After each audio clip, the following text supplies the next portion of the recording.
자, 월요일 강의 시작하겠습니다. 안녕하세요. 여기 같이 강의 계획서 좀 보시겠습니다. 자, 오늘부터 이제 조문 판례 민법으로 강의를 20회 진행하는데 연강이 조금 많습니다. 설 전까지 완강을 해야 돼서 연강이 있는데 그 부분만 한번 잘 확인 부탁드릴게요. 그래서 일정 보시면 1월 막주차부터 연강이 이제 쭉쭉쭉 들어가서 시간 조율을 제가 최대한 잘 해볼게요. 다른 강의에서도 연강을 해봤는데 다들 힘들어하셔가지고 진도랑 시간 비율 배분을 좀 잘 맞추겠습니다. 그리고 강의 특징 보시면 양갈로 1번이 어떤 영역이든 마찬가지인데 법무사는 조금 더 심했던 것 같습니다. 양갈로 1번의 두 번째 줄 보시면 자, 작년 1차 객관식 시험의 경우 타영역 포함 기출 판례만 30문항. 이게 실제로 가능했어요. 실제로 가능했으니까 이 교재는 마지막까지 한 3, 4회독 정도는 돌리셔야 되지 않을까 싶어요. 이게 우리가 2차를 물론 같이 준비하긴 하지만 1차는 객관식 같은 경우 OX로 가르는 거기 때문에 막판 집중해서 볼 교재 하나가 필요한 건 맞습니다. 물론 두꺼운 기본소도 중요하긴 한데 이런 교재는 더더욱 필요한 거죠. 제가 이 교재를 출간을 10월 달에 했는데 지금 초판이 다 나갔다고 하더라고요. 거의 다. 그런 거 보면은 이런 교재의 필요성은 저뿐만 아니라 수험생분들도 다 느끼시는 것 같아요. 그래서 요걸 아주 디테일하게 정리를 하겠습니다. 그래서 양갈로 2번에 조문 판례, 그리고 23년 상하반기 판례 조금 넣어드렸고요. 그리고 객관식 문제는 좀 진도별로 같이 한번 또 풀어보도록 하겠습니다. 그래서 이렇게 간략하게 오리엔테이션을 마치고 우리 바로 이제 교재 2페이지로 넘어가 보실게요.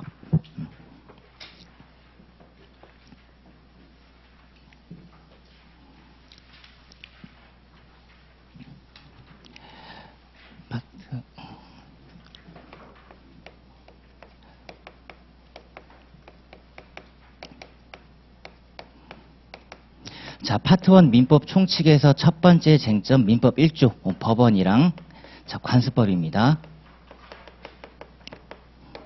자, 조문은 같이 보실 거고요. 민사라는 단어에서 우리가 민법의 이제 개념 요소를 보는 거죠. 사인의 생활관계, 그 중에서 우리는 법률관계를 보는 겁니다. 그죠? 이 법률관계라고 하는 건 권리랑 의무가 나오죠. 이 권리 의무 관계에서 이제 다양한 분쟁들이 발생하면 이 분쟁을 해결할 수 있는 수단이 필요한데 이 분쟁 해결 근거로서 우리는 첫 번째 당연히 법률을 잡겠다라는 거고요. 첫 번째죠. 그럼 여기서 말하는 법률은 넓은 의미의 법률입니다. 광의법률 그리고 협의법률이 모두 들어가고요. 그러니까 이런 게 이제 객관식 기본서에서 줄 처리됐을 때 185조랑 구별을 좀 해주시라는 겁니다.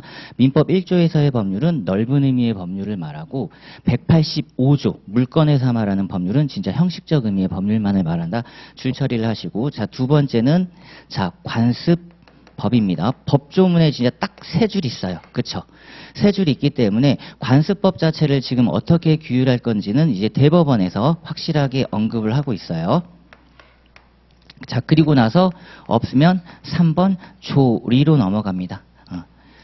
자, 그리고 관련된 판례들이 지금 이곳에 계속 등장하고 있다. 관련돼서 보겠습니다. 자, 제1조. 자, 민사에 관하여 법률이죠. 넓은 의미의 법률 말하는 거고, 자, 없으면 보충효를 말하는 거고요. 그리고 관습법 이제 곧 밑에 내용으로 보실 거고 관습법이 없으면 조리에 의한다. 그래서 가끔 가다가 이제 법조문을 낸다고 할 때 관습법에서 법을 빼버리죠. 관습에 의하고 이러면 탈락이요. 땡입니다. 그러니까 사실인 관습이랑도 같이 이제 구별을 해줘야 된다라는 거고 자 그렇다면 관습법이라는 세 글자만 지금 나와 있는 상태에서 대법원이 이걸 어떻게 규율을 해줄 것이냐 1번 문장입니다. 01번 자, 사회 거듭된 관행으로 생성된 어떤 사회생활 규범이 법적 규범으로 승인되기 위해서는 그 사회생활 규범은 당연히 헌법을 최상위 규범으로 하는 전체 법에서 그래서 키워드를 헌법 잡으시고요. 혹시 형광펜 같은 거 있으시면 나중에 이제 집중 몰아서 순간적으로 보셔야 되잖아요. 그래서 헌법 최상위 규범은 너무 당연하니까 전체 법칙서에 형광펜 빡 그어버리시고 뒤에 반하지 아니한 것으로서 정당성과 합리성 전체 법질서, 정당성과 합리성 여기까지 끊고 끊고, 자, 그렇지 않은 사회생활 규범은 비록 그것이 사회 거듭된 관행으로 생성된 것이라 할지라도 이를 법적 규범으로 삼아 관습법으로서의 효력을 인정할 수 없다. 그래서 혹시라도 아직 나오진 않았지만, 자, 관습법에서 대법원이 얘기하고 있는 건 성립 요건이면서 효력 유지 요건입니다. 이렇게 표현하는 것들이 몇 가지 있어요. 몇 가지 있습니다. 유치권에서의 점유도 성립 요건이면서 효력 유지 요건이라고 얘기를 해버리고, 등기라든지 명인 방법도 성립 요건이면서 효력 요건이다, 이런 얘기를 하죠. 그래서 관습법은 하나가 무너지면 효력도 당연히 날아간다. 그래서 성립 요건 이꼬르 효력 유지 요건이고, 자, 그래서 이제 구체적인 판례가 하나 나왔는데, 자, 02번 판례입니다. 두 가지만 우리 정리를 할게요. 자, 첫 번째 판례. 자, 종중구성원. 자, 종래 남성 한정이었습니다. 자, 종래 남성 한정됐던 것들은 이제 헌법 11조 위반이 들어갔던 거죠. 평등원칙, 평등권이었어요. 그래서 헌법을 최상위 규범으로 했을 때 이건 안 된다. 자, 그렇다면 지금 이제 분쟁이 발생한 구간은,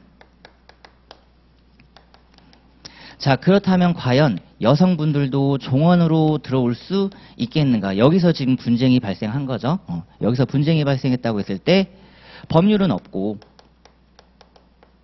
자, 관습법까지 올리기에는 종중의 특성, 바로 부분사회법리라고 하는 것. 그래서 아직은 사회 전체적인 인식으로서 법적 확신까지는 못 갖췄다라고 생각해서 관습법도 없다고 해서 최종 마무리 조리까지 온 거였습니다. 그래서 어딜 바꿔내는지 잘 보셔야 돼요.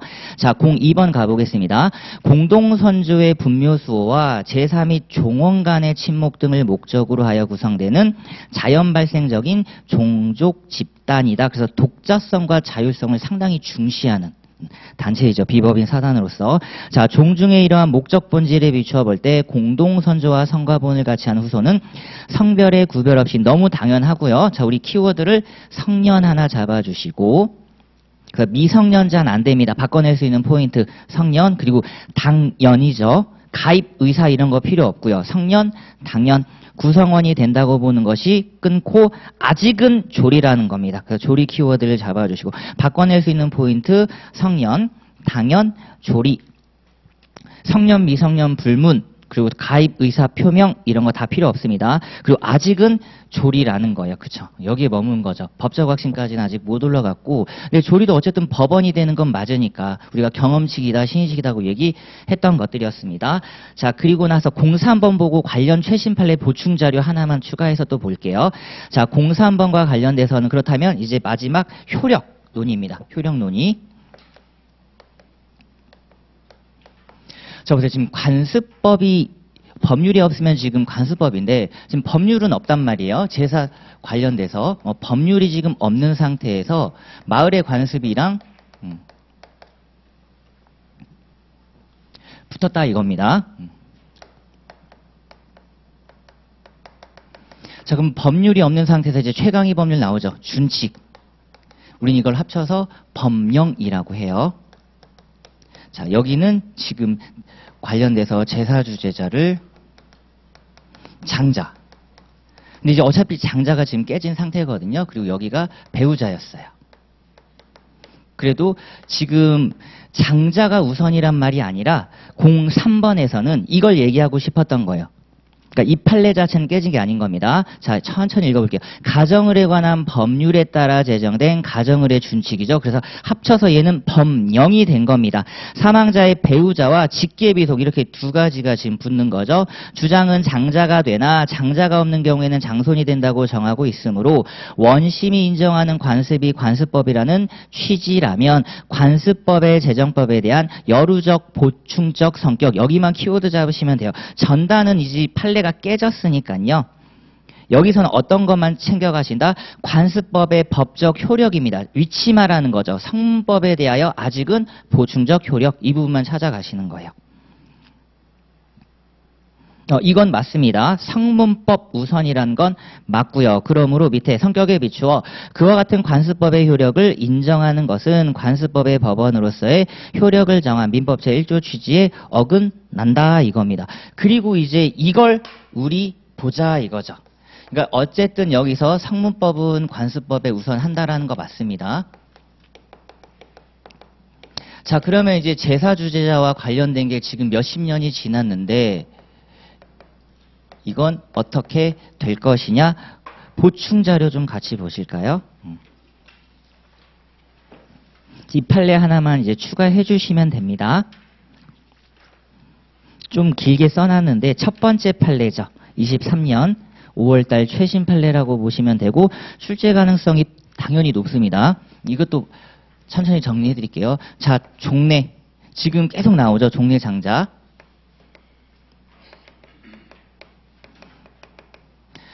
자, 종래의 장자 승계 원칙이고요. 그리고 첫 번째 변경 판례.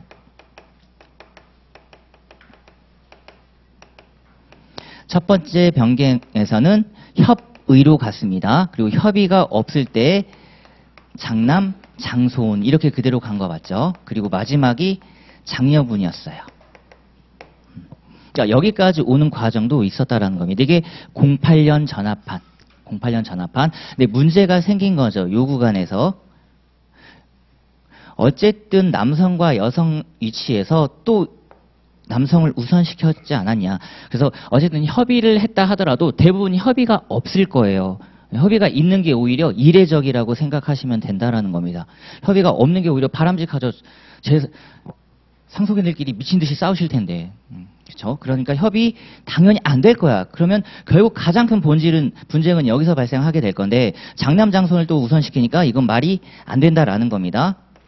그래서 두 번째 변경을 시켜놨는데 조심하셔야 되는 부분 여기는 바꾸지 않았어요. 여기는 그대로 인정입니다. 협의하면 상관없다. 협의하면 저 같은 경우에는 아버님 돌아가시고 나서 다 협의였어요. 제사주제자. 그리고 협의 없으면 여기가 이제 관건이었죠. 요 구간 어떻게 바뀌었고 문장을 어떤 걸 쓰는지를 한번 확인해 볼게요. 자, 천천히 보십니다. 양갈로 1번 08년 전원합의의 판결. 이것도 엄청난 판례였는데 자, 첫 번째 줄 보시면 제사주제자는 우선적으로 망인의 공동상속인들 사이에 협의에 의해 정하되 협의가 이루어지지 않는 경우에는 제사주제자 지위를 유지할 수 없는 특별한 사정이 있지 않는 한 망인의 장남 그리고 장남이 돌아가셨을 때는 장손이 제사주제자가 되고 아들이 없는 경우에 망인의 장녀가 제사주제자가 된다라고 했습니다. 자, 근데 양갈로 2번 공동상속인들 사이의 협의가 이루어지지 않는 경우 제사주제자 결정 방법에 관한 08년 전원합의체 판결의 법리는 더 이상 조리에 부합한다고 보기 어려워 유지될 수 없다. 자, 마저 이제 읽어봅니다. 공동상속인들 사이의 협의가 이루어지지 않은 경우에는 끊고 이거는 유지가 된 거예요. 가장 우선적으로 여기 가시는 게 아니라 협의가 우선인 건 맞습니다. 첫 번째, 협의가 우선인 건 맞고요. 그래서 협의가 이루어지지 않는 경우에는 제사주제자 지위를 인정할 수 없는 특별한 사정이 있지 않는 한 예외는 여전히 있고요. 뒤에서 살펴봅니다. 피상속인의 남녀 비속 중, 직계 비속 중 남녀적서 불문하고 최근 친의 연장자가 제사주제자로 우선한다고 보는 것이 조리에 부합한다. 여기서 바꿔낼 수 있는 표현 세 번째 줄 직계 비속 중입니다. 직계 혈족으로 바꿔내면 안 되겠죠. 그냥 훅 지나가는 거예요. 문장이. 직계 비속 찍고 남녀적서 특히 적서 불문 하나 들어오셨죠. 적서 불문. 만약에 사안은 적이어서 크게 문제 안 되는데 서자라면 이건 인지까지도 들어가셔야 되는 거예요. 어쨌든 상속인은 확인 나중에 받아야 되는 거니까. 자, 그리고 최근 친의 연장자입니다. 최근 친의 연장자. 그러니까 1순위 직계비속 중 연장자 이 느낌이죠. 합치면 1순위 직계비속 중 연장자입니다. 그래서 제사주제로 우선한다고 보는 것이 가장 조리에 부합한다. 지금 조리까지 이제 올라왔고요. 자, 다시 한번 이 문장 살펴볼게요. 직계 비속, 직계 혈족으로 바꿔내면 위험하고, 그리고 남녀적서 불문은 이제 괜찮고요. 최근 친의 연장자입니다. 합쳐서 비속 중 1순위 직계 비속 중 최근 친의 연장자로 잡아주시면 될 것 같아요. 바꿔낼 수 있는 포인트는 직계 비속이 맞습니다. 첫 번째로 바꿔낼 것 같고요. 그리고 남녀, 적서, 문제 삼지 않고 최근친, 그리고 연장자, 그리고 아직은 따다당 조리입니다.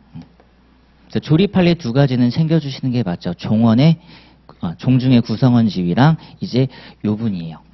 왜냐하면 결국 제사 주제자가 제사용 재산을 다 승계하죠.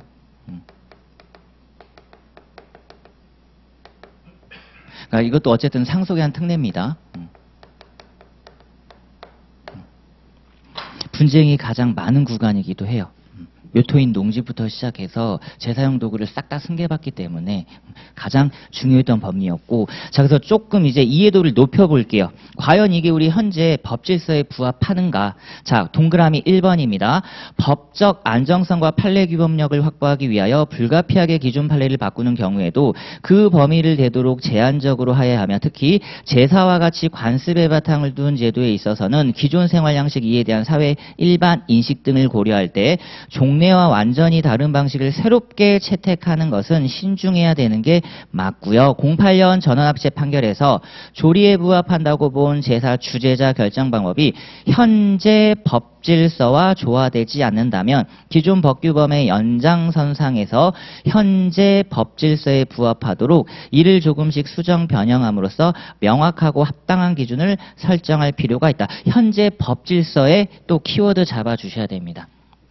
가장 어려운 문장이에요. 어떤 의미냐면 우리가 계속해서 이런 관습들을 지금 현재 법질서에 부합시켜서 맞춰가잖아요. 판례의 태도는 항상 명확합니다. 과거의 관습을 고려하는 게 아니죠. 그러니까 이 문장이 지금 숨어져 있는 거예요. 과거의 관습을 고려하지 않겠다라는 겁니다. 이거는 적폐예요. 그렇죠? 헌법 전문에도 있죠. 사회적 패습을 타파하고, 이건 적폐청산에 들어가는 거지. 그러니까 과거의 관습은 계속 현재 법질서에 따라서 무너질 수밖에 없는 거예요. 무너질 수밖에 없다. 그래서 과거의 관습을 고려하지 않는다. 과거의 관습뿐만 아니라 현재의 관습도 고려한다. 땡입니다. 땡. 자, 그리고 동그라미 2번 이제 들어와 볼게요. 민법 1008조의 3은 제사용 재산의 특수성을 고려하여 제사용 재산을 유지 보존하고 그 승계에 관한 법률 관계를 간명하게 처리하기 위하여 일반 상속 재산과 별도로 특별 승계를 규정하고 있다. 그러니까 상속의 특례라는 겁니다. 상속의 특례.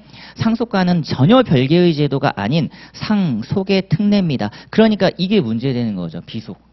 바로 비속 잡았잖아요. 특례다. 그래서 이것도 기억을 잘 해주시고, 자, 이제 바꿔낼 수 있는 포인트 들어갑니다. 이러한 취지를 고려하면 어느 정도 예측 가능하면서도 사회통념상 제사주재자로서 정당하다고 인정될 수 있는, 자, 특정한 1인, 이거 키워드 잡아주셔야 되겠죠. 판례가 명확하게 분쟁 해결을 위해서 한 명 찍어주세요. 특정한 1인입니다. 수인 X예요. 수인을 이미 뽑았다라는 건 또 분쟁을 그대로 방치한 것에 불과해. 오히려 분쟁을 또 조장한 겁니다.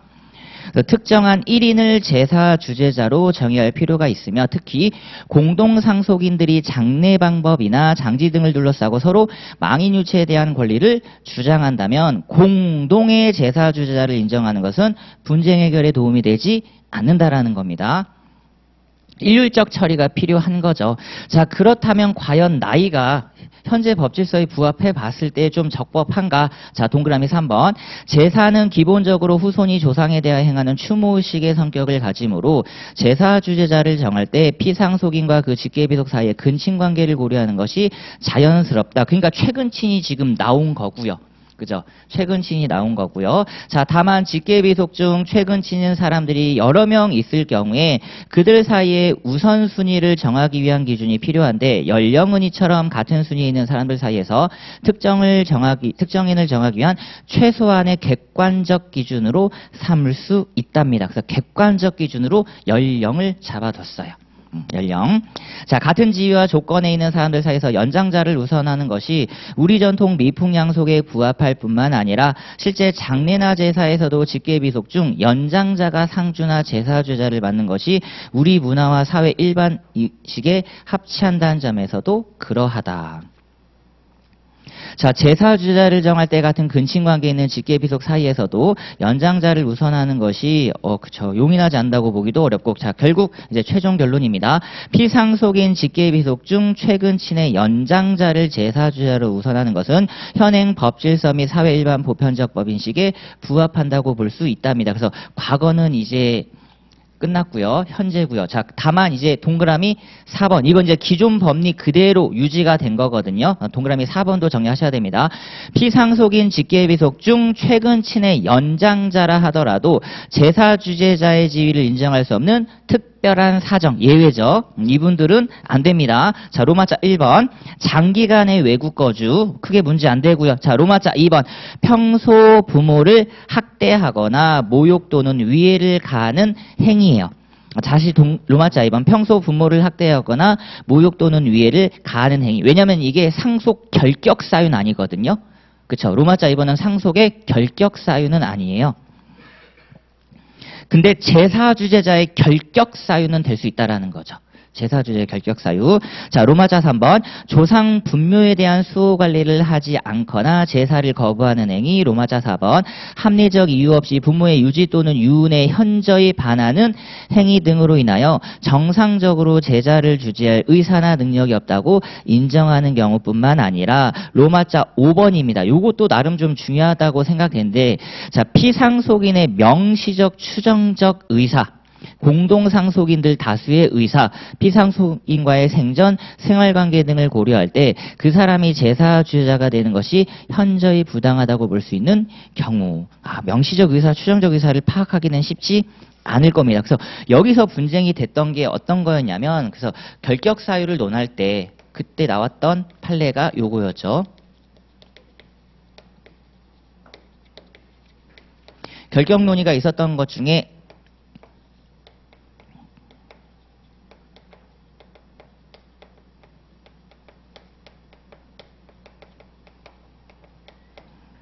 이건 뒤에서 미리 볼 내용입니다.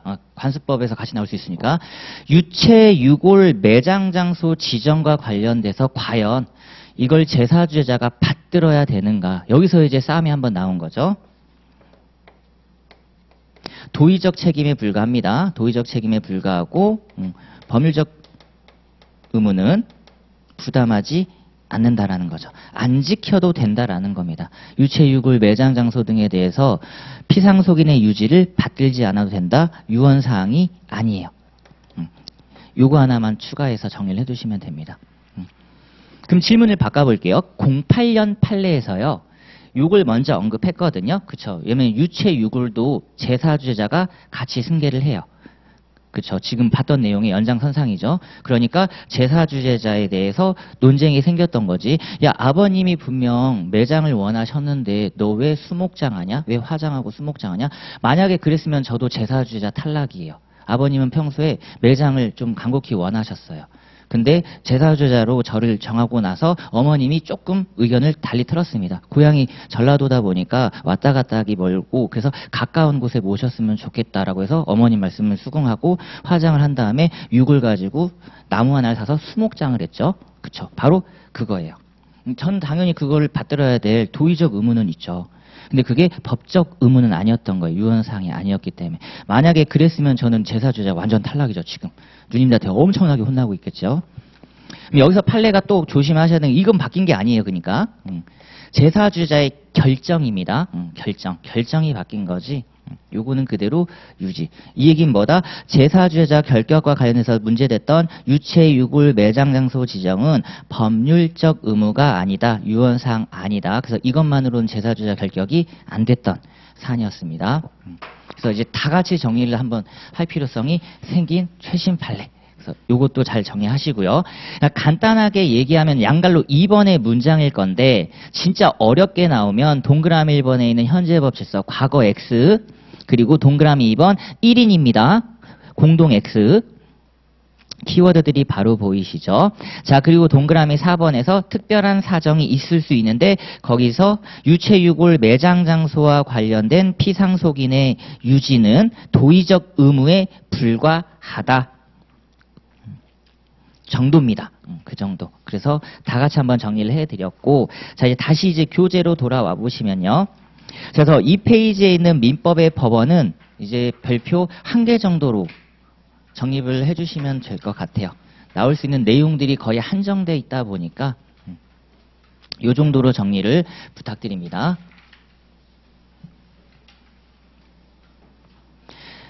자, 그리고 두 번째 한번 볼까요? 챕터 2번의 공의 신의성실의 원칙인데, 자, 법무사 보시면 23년에 판례 종합입니다. 최신 판례가 나왔기 때문에 판례 종합으로 나왔고, 어떤 특정 영역에 나오진 않았고요. 그 법원 행시는 작년 시였고, 법원 사무관도 작년 재작년 시였고, 역시 올해도 전범위 형식으로 나올 거라고 예상이 돼요. 그래서 기본기부터 한번 또 정립을 해 보겠습니다.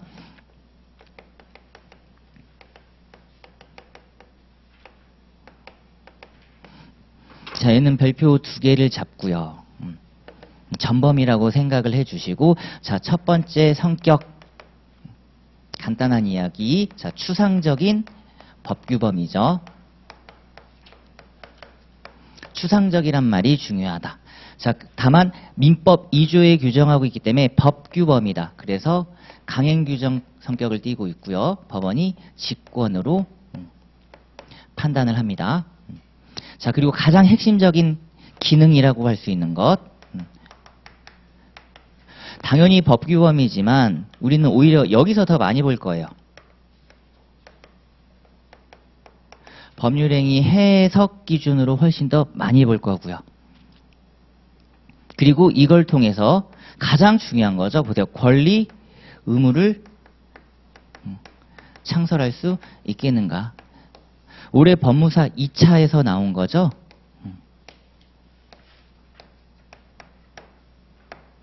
법무사 2차에서 나온 거죠. 보호의무를 도출할 수 있겠는가. 왜냐하면 신식상 보호의무와 관련돼서는 항상 중요한 게 이걸 가지고 위반시입니다. 기본기 해제는 안 되거든요. 그러니까 이게 일반적인 거예요. 신의칙으로 어떤 의무를 뽑아냈을 때 이것 자체로 위반했다? 해제는 안 돼요. 근데 손해배상은 나온다라는 게 판례 확고한 태도입니다. 그래서 올해 법무사 2차가 이걸 낸 거예요. 손해배상 청구권의 법적 근거 찾아보세요. 이걸 냈던 겁니다. 그래서 이런 기본기들만 찾아주시고 일단 생각해 주시고, 자, 그리고 이제 여기서부터 들어오는 거죠. 그렇다면 추상적이다. 이걸 좀 구체화하는 작업이 필요하지 않느냐. 그래서 대법원이 고민도 안 하고 그렇다면 우리는 파생원칙 몇 가지를 만들어 주겠다라는 겁니다. 아니, 지난 민소부터 이 분필을 쓰기 시작했는데요. 너무 잘 보이더라고요. 네. 근데 내구성이 좀 약해서 지금 힘을 최대한 천천히 주면서 강의를 하고 있거든요. 잘 보이나요? 글씨? 네. 네. 너무 마음에 들어요. 계속 이걸 썼으면 좋겠는데 이게 더 비싸지 않나 싶습니다. 그래서 파생원칙에서 첫 번째, 자, 최신 판례가 나온 구간. 얘는 2차용 쟁점이기도 해요. 그쵸. 지금 여기서 우리가 뽑아내고 싶은 게 지금 얘거든요. 그러니까 안 된단 말이죠. 보세요. 그쵸? 안 된단 말이야. 어떤 걸 의무를 뽑아내서 그 의무 위반은 해제가 안 되는데, 그렇다면 사정변경 원칙으로 그냥 해제해지권을 바로 도출을 해보겠다. 첫 번째. 그리고 두 번째가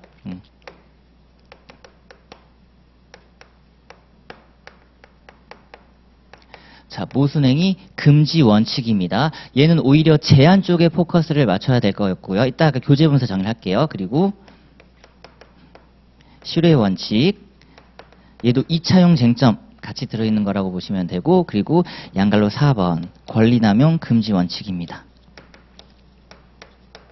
분명히 법조문은요, 얘 따로 있죠. 그쵸? 신의성실의 원칙이랑 1항이고요. 얘가 2항으로 따로 있는데 왜 파생원칙으로 같이 넣어버리냐면, 권리남용 금지원칙에 반한다고 했을 때 판례는 고민도 안 해요. 신의칙 위반이다 이래버려요. 이건 어떤 걸 의미하느냐, 그냥 중복 적용입니다.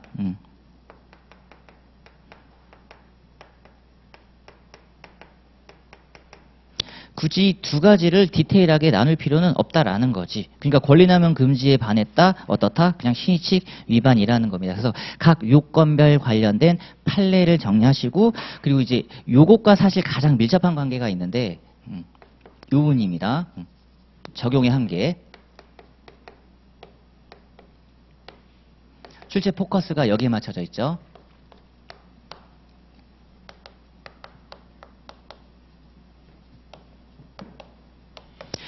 그러면 여기서 문제되는 거 하나만 해결하고 갈게요. 얘도 강행 규정의 성격을 가지고 있어요. 그쵸? 얘도 강행입니다. 근데 다른 강행법규와 관계를 또 노네요. 그러니까 둘 다 강행적인 성격을 띠고 있는데 민법에서 규정하고 있는 일반적이고 추상적인 이조와 민법이라든지 특별법에서 개별적 구체적으로 규정하고 있는 강행법규와의 충돌이라는 겁니다. 그쵸? 그러니까 당연히 일반성이 후퇴될 수밖에 없죠. 우리는 특별법 우선의 원칙이니까. 그래서 어떻다? 이긴다라는 거죠.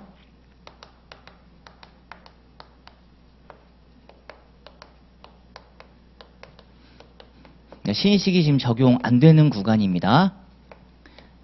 그래서 왼쪽부터 일단 기본기는 이렇게 잡아두시고 구체적인 성격이 주상적 법규범이고 강행 직권이구나. 그래서 구체화시키는 게 필요하다. 그리고 그 기능의 대표적인 건 법률행위 해석 기준으로서 특히 권리 의무를 창설하는구나. 그래서 의무 위반 시에는 해제는 안 되고 손배는 되는데 과연 권리를 뽑아낸다고 할 때 해제 직권까지 뽑아낼 수 있겠는가?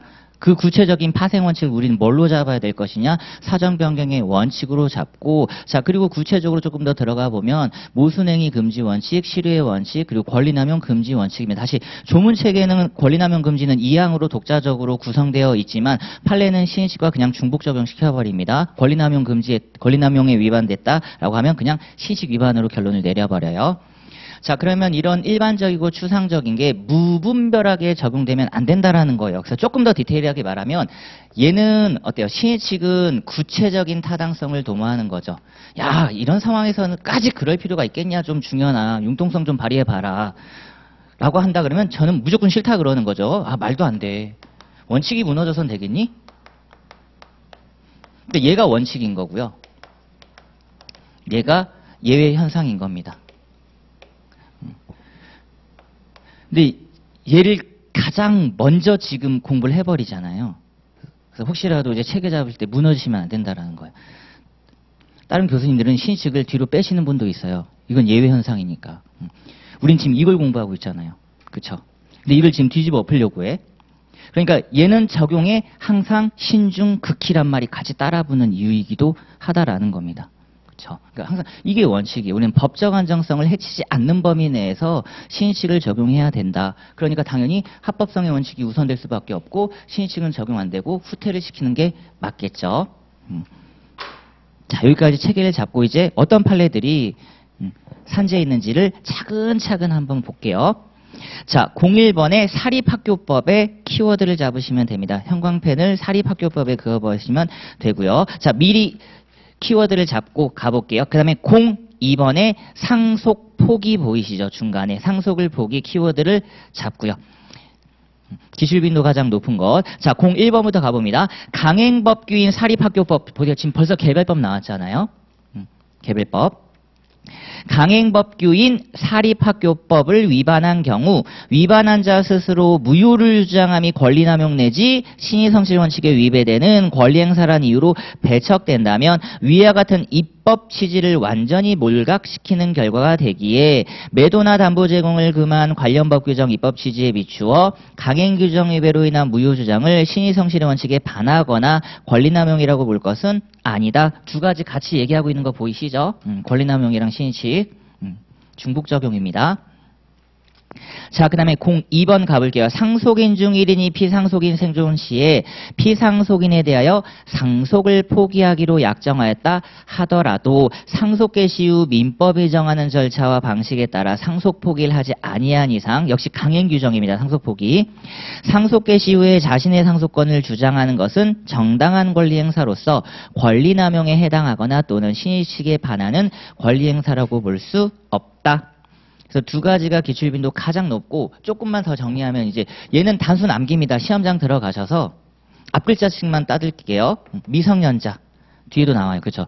미성년자 법률행위하고 스스로 취소 주장하는 것 신의칙 위반이 아니라는 것. 신의칙 위반이 아니라는 겁니다. 두 번째 의사 무능력자. 잘 안 나와요. 근데. 의사 무능력자는 오히려 미성년자가 잘 나오지. 의사 무능력자가 법률행위를 하고 스스로 무효 주장하는 것. 괜찮고요. 그리고 두 번째가 바로 요 부분은 잘 나옵니다. 사립학교법.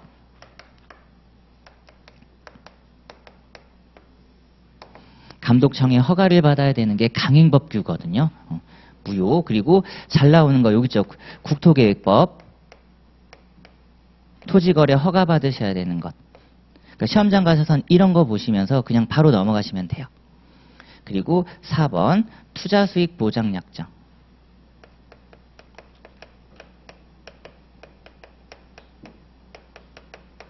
얘도 강행법규 위반 무효.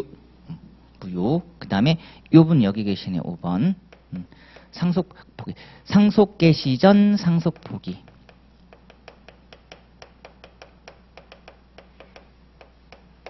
상속 개시 전 상속 포기. 그리고 6번째 생명보험 계약.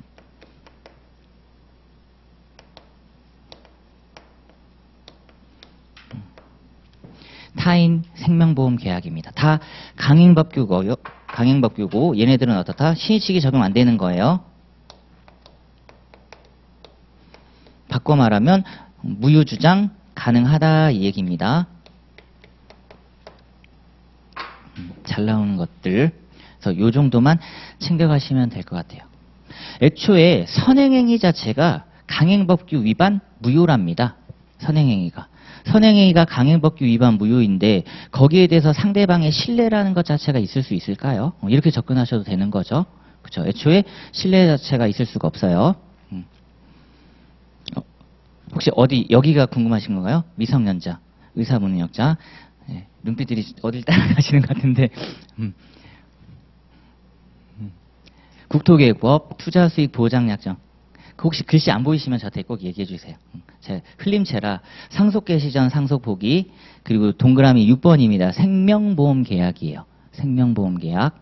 타인의 생명보험. 그래서 토탈 이렇게 6가지 정도는 챙겨주시고 극빈출을 자랑하는 건 미성년자 의사문의자는 빼겠습니다. 얘네들이 잘 나오죠. 이렇게가. 자, 그 다음에, 자, 3번으로 가보실게요. 자, 3번은 민사사건 성공보수 약정입니다. 우리가 뒤에서 공부할 형사사건 성공보수 약정이랑은 구별해 주시고요. 자, 03번.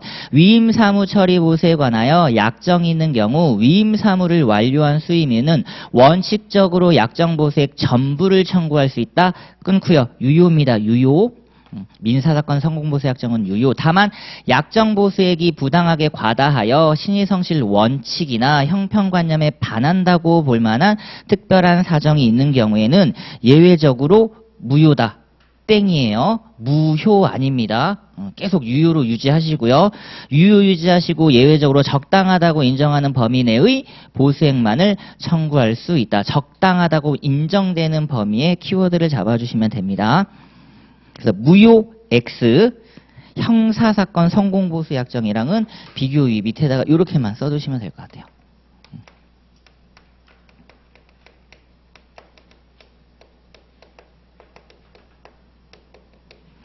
얘는 103조 위반 무효죠.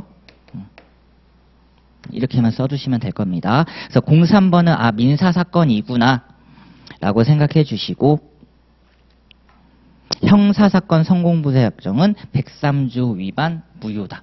조심하시고 명확하게 얘는 이 네 글자를 주시니까요. 걱정하지 마시고 03번처럼 별 언급이 없으면 아하 민사사건이구나. 네, 형사사건은 명확하게 저 네 글자를 주시니까 그 문장으로 비교하시면 될 거고요. 자, 그 다음에 넘겨보시면 자 04번입니다. 회사가 해고한 여기부터요.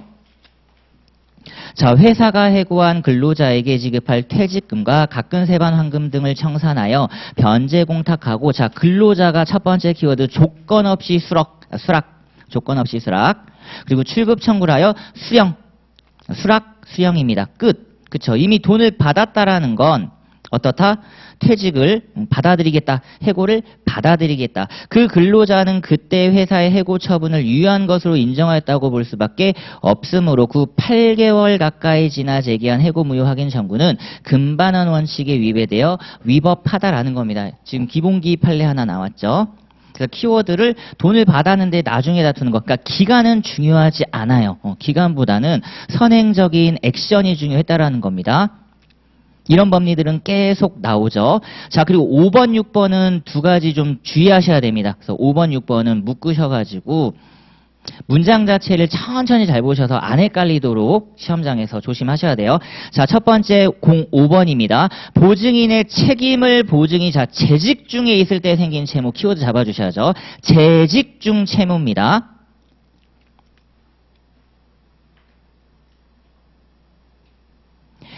재직 중 생긴 채무만으로 제한할 수 있는 경우는 채무액이 불확정적이고 계속적인 거래로 인한 채무에 대하여 보증한 경우에 하나고 끊고 회사에 재직하게 된 관계로 보증할 당시 그 채무가 특정되어 있는 확정 채무에 대하여는 보증을 한 후 그 직책을 사임하였다 하더라도 그 책임이 제한되는 것이 아니다. 원칙입니다. 원칙. 다시 천천히 읽어보시고요. 원칙 문장이에요. 원칙 문장.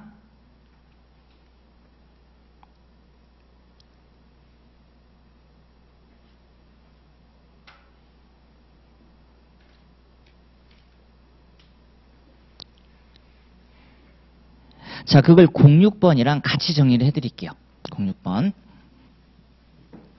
시험장 가서 살짝 헷갈리실 수 있다라는 겁니다. 결국 우리가 지금 사정 변경으로 들어왔을 때는 일시적인 계약과 계속적 계약으로 나눈다고 할 때 지금 여기서 나오는 게 근보증이잖아요. 그렇죠? 그러니까 근보증과 관련해서는 두 가지로 나눠주셔야 된다라는 겁니다. 지금 불확정 채무 그리고 확정 특정 채무 06번이랑 같이 해드릴게요. 보세요. 해지 되고요, 안 되고요. 사정변경 원칙으로 하는 해지. 그러니까 책임 제한이 되는 거 맞죠? 책임 제한이. 근데 관건은 지금 얘예요. 얘는 조심하셔야 되는 게 당연히 원칙 안 되는 거고요. 원칙 안 되는 거고 예외로 들어가려면 요런 말이 나와야 된다고요.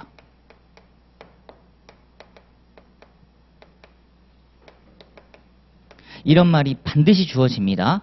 결국은 특정 확정 채무도 책임 제한 자체는 가능한데 정말 예외 현상으로 들어가셔야 돼요. 그래서 05번을 다시 한번 천천히 한번 읽어보세요. 원칙적인 이야기. 이런 표현이 없거든요. 신중, 극히 예외 인정. 이런 말이 없어요.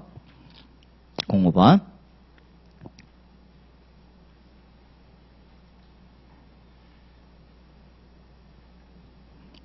상당히 껄끄럽습니다. 아마 이게 더 익숙할 수 있거든요. 갖고 계신 교재라든지 아마 다른 것들을 봤을 때 이 문장이 조금 더 익숙하게 보여요. 이건 예외 현상이고요. 예외 현상. 그리고 06번이 이 부분 언급하고 있으니까 한번 천천히 읽어보세요. 포커스는 제가 잡아드릴게요.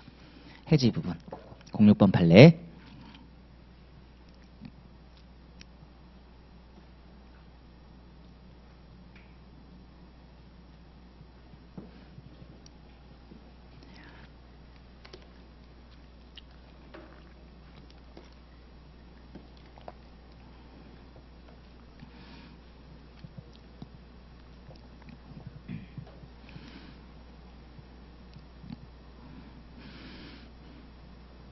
자, 06번 판례는 첫 번째 줄 뒤에 계속적 거래로 인한 회사의 채무에 형광펜을 빡 그시면 되겠습니다.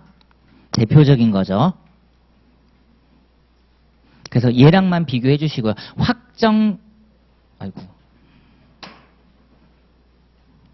죄송합니다. 확정, 특정. 하루만 쉬어도 감을 잃는 것 같아요. 그래도 일주일 내내 강의할 수는 없으니까. 확정 특정은 해지 안 돼요. 해지 안 됩니다. 그래서 CF를 확정 특정으로만 걸어주시고 명확하게 문장 주어지니까 확정 채무, 특정 채무는 해지 안 되고 계속적 거래로 인한 회사의 채무. 이게 바로 불확정 채무를 말하는 거고요. 자, 보증이 된 자가 그 회사로부터 퇴사하여 임원이나 직원의 지위를 떠난 때에는 보증계약 성립 당시 사정에 현저한 변경이 생긴 경우에 해당하므로 사정 변경을 이유로 보증계약을 해지할 수 있으며 자, 후단 문장도 함정에 걸리시면 안 됩니다.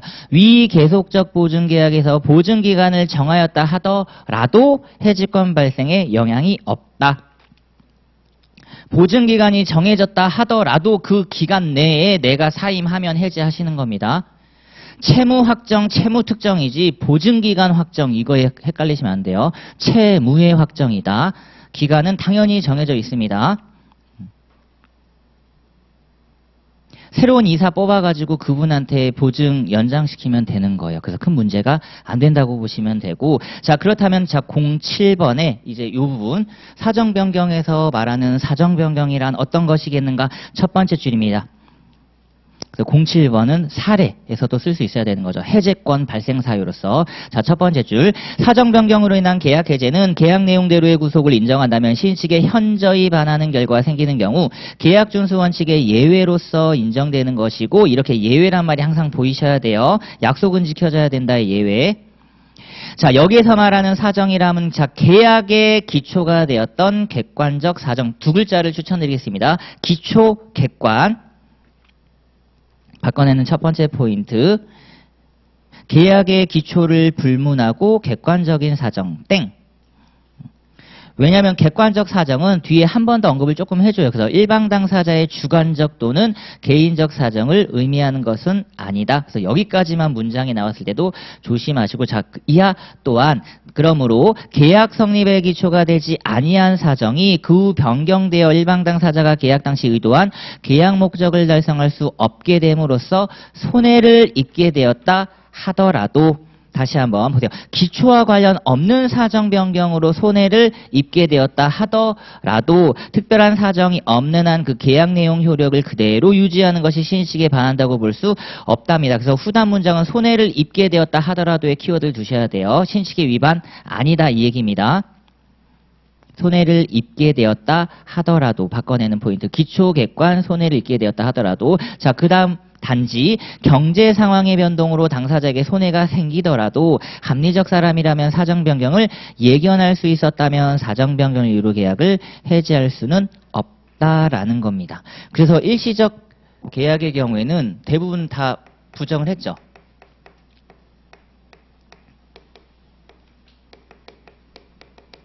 매매계약에서 시가 상승이라든지 건물 신축 법률 제한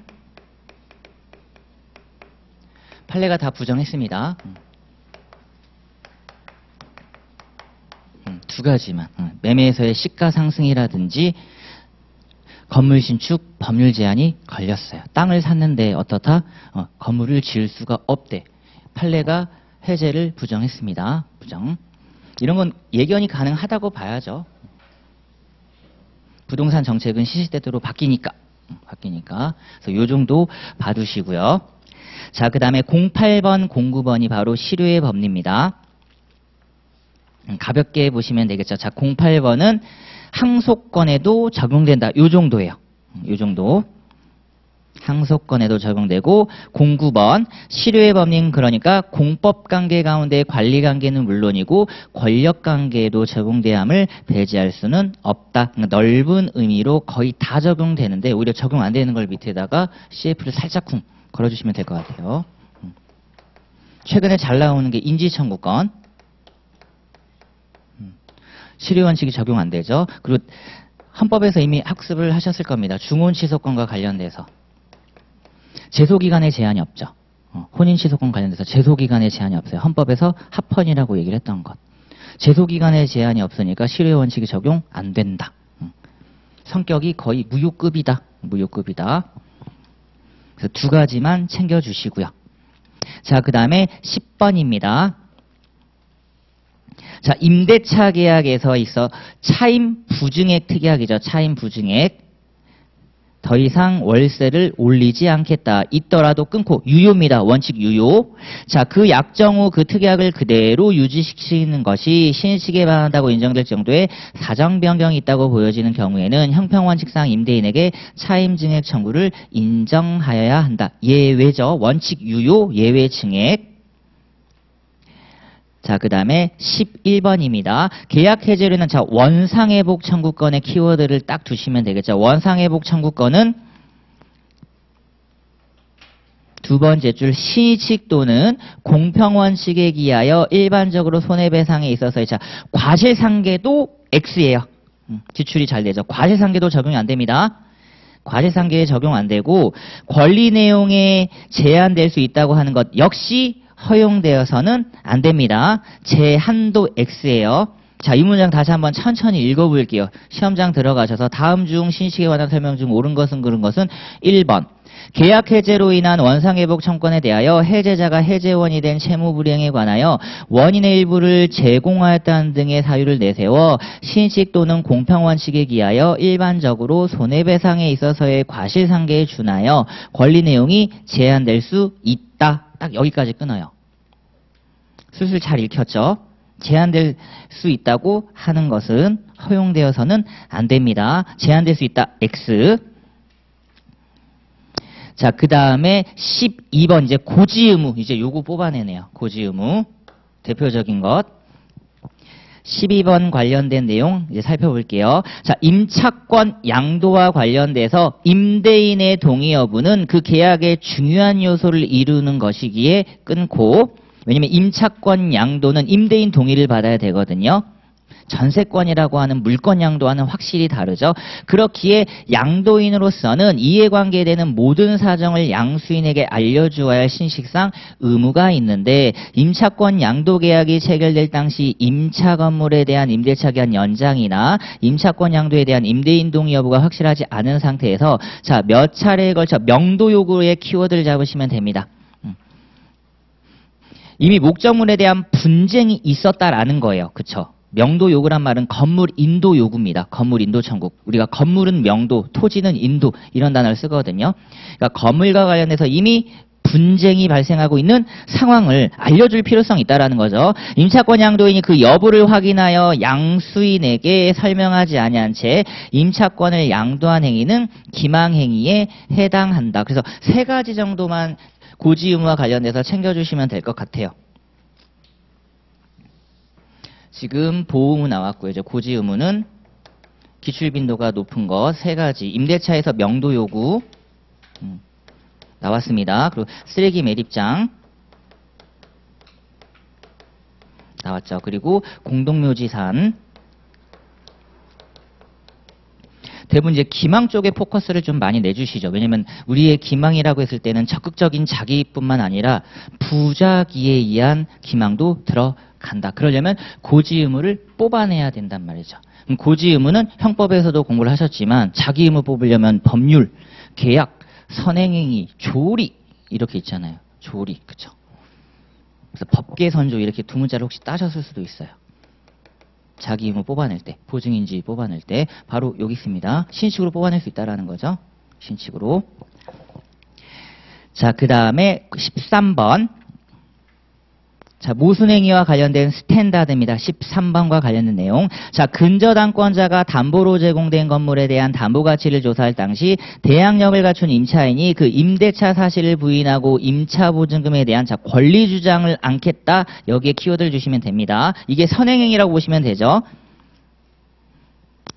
자, 권리 주장 않겠다 내용의 확인서를 작성해 준 후 그 건물에 대한 경매 절차에서 이를 번복하여 대항력 있는 임대차의 존재를 주장함과 아울러 근저당권자보다 우선적 지위를 가지는 확정일자부 임차인임을 주장하면서 보증금에 대한 배당 요구를 하는 것은 금반업 및 신의칙에 위반되어 허용될 수 없다라는 겁니다. 모순 주장을 하시면 안 된다. 자, 그 다음에 14번. 고압 송전선과 고압 송전선이 설치된 사정을 보세요. 알면서도 형광 펜이에요. 그리고 얘는 한번 읽어보세요.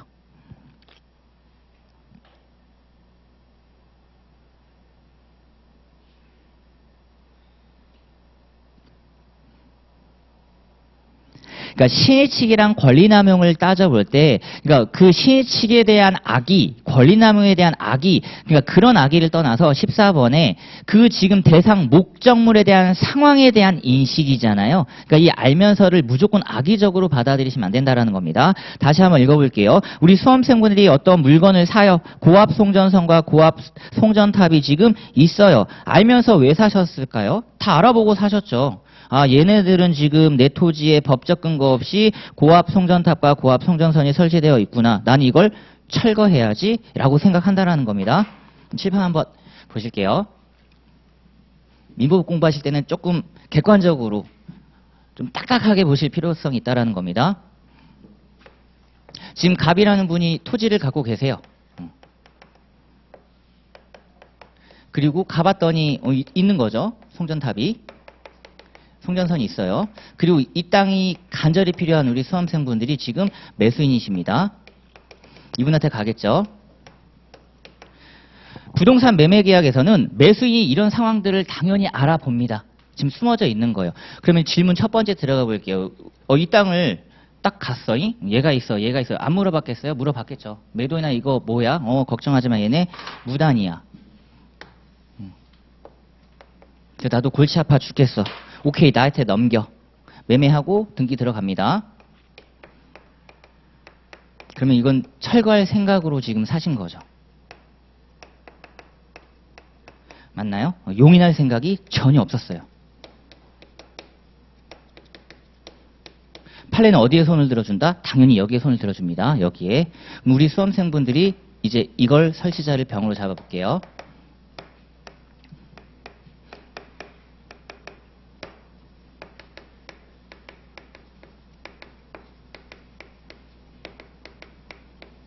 송전탑의 철거 청구를 구하죠. 그러면 2번. 병의 입장에서 이분을 옹호해 주실 분이 이제 이걸 생각하신 거예요. 병의 항변은 바로 신의 측을 가실 거예요? 천천히 한번 생각해 보세요. 바로 신의 측. 왜냐하면 여길 공부하면 신의 측이 바로 나와요. 그래서 함정이라는 거야.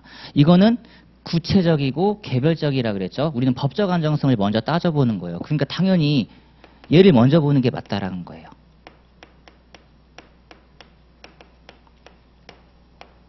얘가 없었기 때문에 신의치까지 왔다 이 얘기인 겁니다. 그리고 우린 지금 얘를 보고 있는 거예요. 맞죠? 제가 무단이라고 얘기했다라는 건 어떤 걸 의미한다? 개별적으로 이런 게 없었다라는 겁니다. 지상권 또는 임차권 이런 게 없었다라는 거죠. 이거 있었으면 신의칙 안 나오죠. 신의칙 안 나오죠.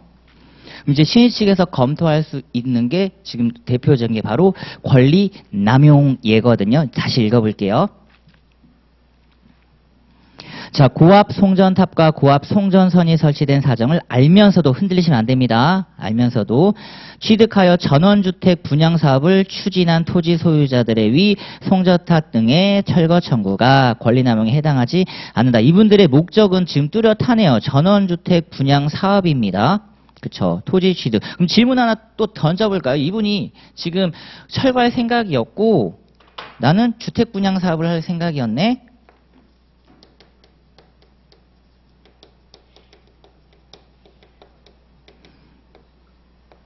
그쵸. 그럼 얘는 둘 중에 하나 이제 생각하시면 돼요.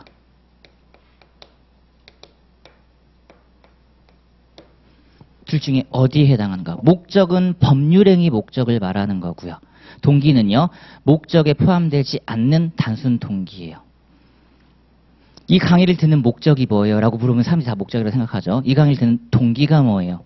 좀 유사한 말이죠. 목적이 아니라 동기입니다. 그쵸? 동기죠. 동기입니다. 근데 이제 계속 가볼까요?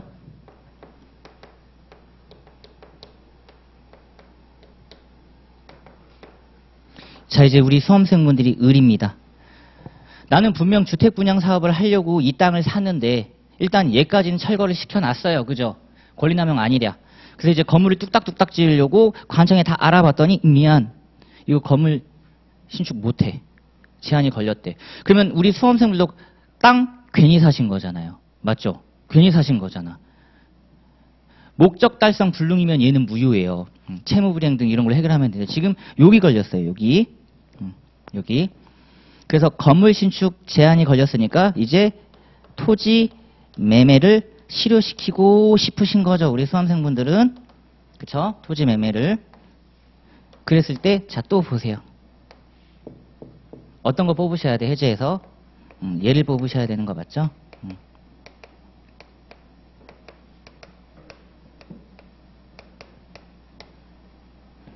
아까 봤던 그 문장 뭐가 필요해요? 기초, 객관, 주관, 개인, X. 그냥 요 정도만 쓰시면 되는 거고. 근데 객관식 용이니까 미안한데 결론은 안 돼요. 안 된다고 알려드렸어요. 결론은 안 돼. 요거는 나중에 2차에서 공부하시고 우리는 결론만 알면 돼요. 결론. 미안해 안 돼. 그리고 이건 나중에 공부하시는 겁니다.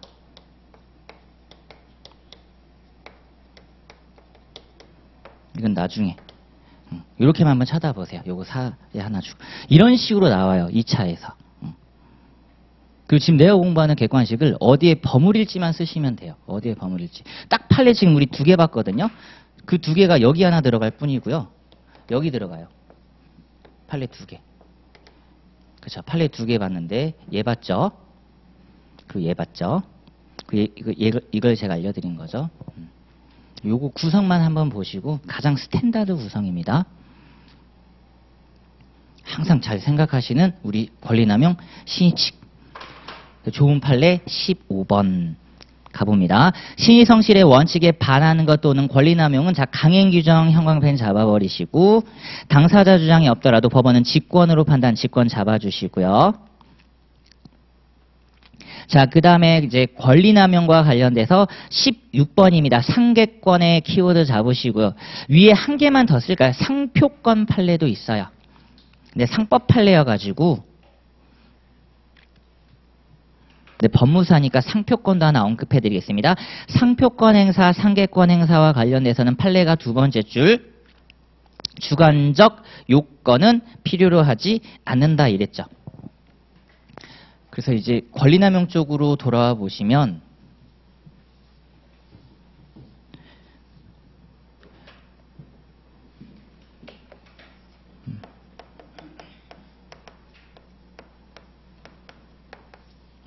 요건만 조심하시면 됩니다.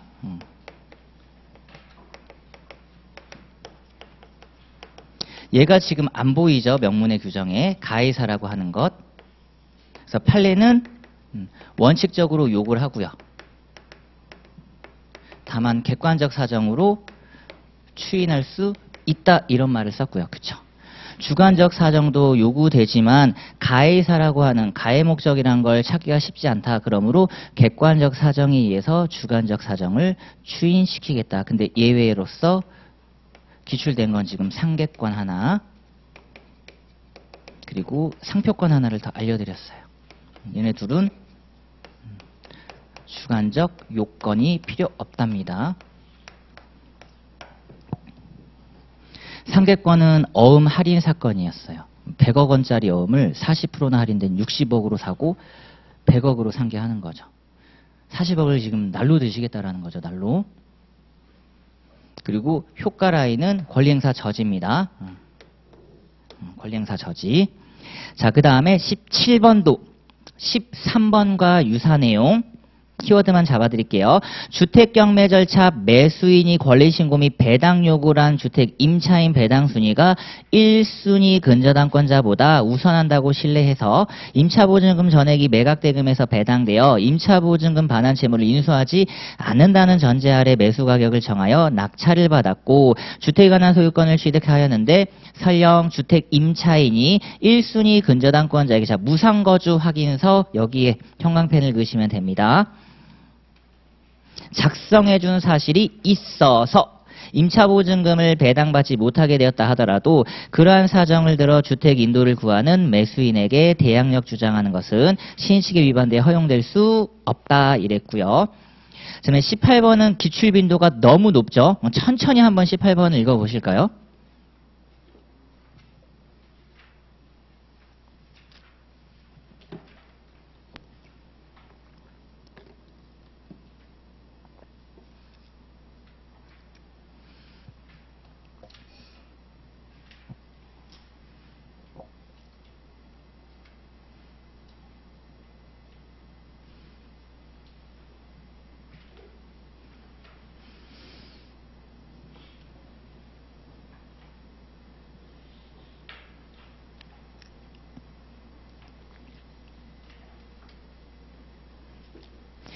이걸 두고 18번에 판결의 편취라고 하죠. 판결의 편취입니다. 그 다음 판결의 편취는 첫 번째 어떤 걸로 구제받을 수 있겠는가 두 번째 줄에 청구 이해소입니다. 형광펜. 민지법 잘 학습하고 넘어오셨을 거예요. 끊고 이제 실체법상 막아야 되겠죠. 이처럼 확정 판결에 기한 집행이 현저히 부당하고 상대방으로 하여금 집행을 수인하도록 하는 것이 정의반함이 명백하여 사회생활상 용인할 수 없다고 인정되는 경우이어야 한다. 이 문장을 꼭 찾아주셔야 돼요. 편집 판결이라고 해서 무조건 나빴다. 이런 느낌으로 접근하지 마시고 그 편집 판결이 사회생활상 용인할 수 없다고 인정하는 경우라야 되는 거고. 자, 그리고 그런 판결금 채권에 기초한 다른 권리 행사, 예를 들어 판결금 채권을 피보전 채권으로 하여 채권자 취소권을 행사하는 것 등도 허용될 수 없습니다. 권리 남용에 위반한 판결금 채권으로 채권자 취소권을 행사하는 건 안 되고요. 자, 그러면 19번은 이제 항변권과 관련된 남용이죠. 그래서 19번은 조금 다른 방향으로 접근을 해드릴게요.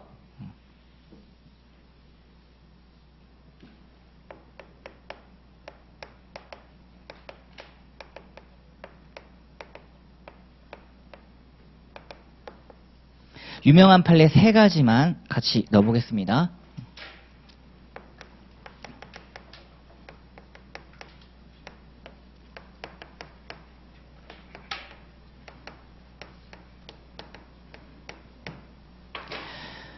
자, 3번의 경우 동의양.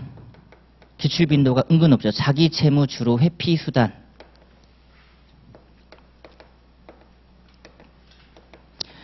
자기 채무 주로 회피 수단으로 악용한 거고요. 그리고 이거는 차고 송금과 상계권 남용 말하는 겁니다.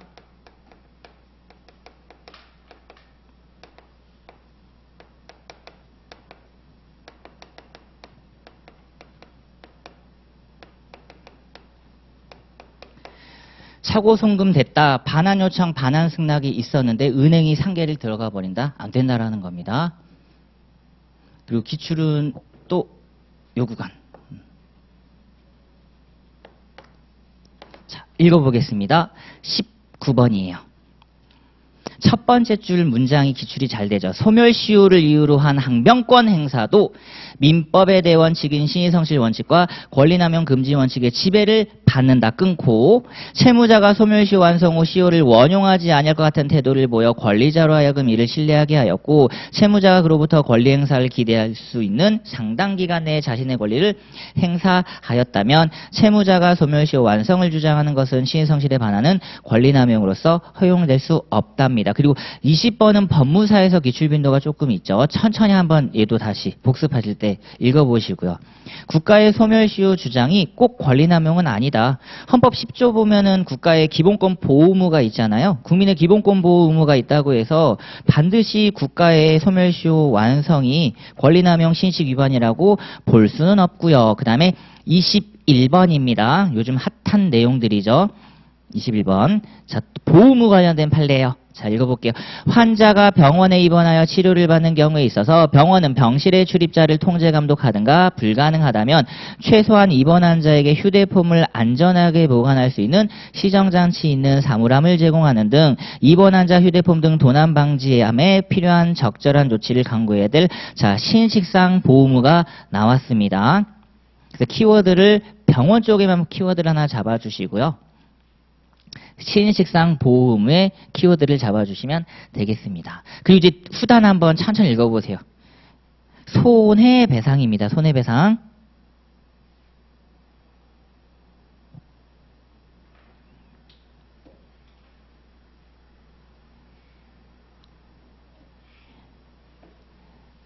손해배상이죠. 요거는 조심하셔야 되는 게 통상 임대차에선 안 돼요.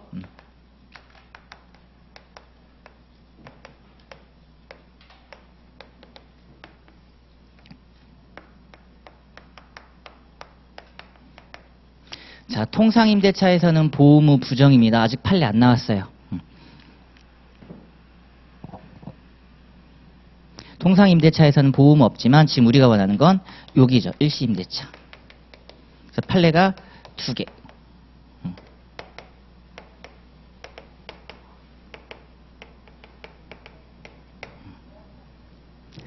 병원과 숙박시설, 특히 숙박시설의 경우에는 오히려 임대인의 지배 영역이 물씬 강한 영역이죠. 더 잘해주셔야지, 임대인들이.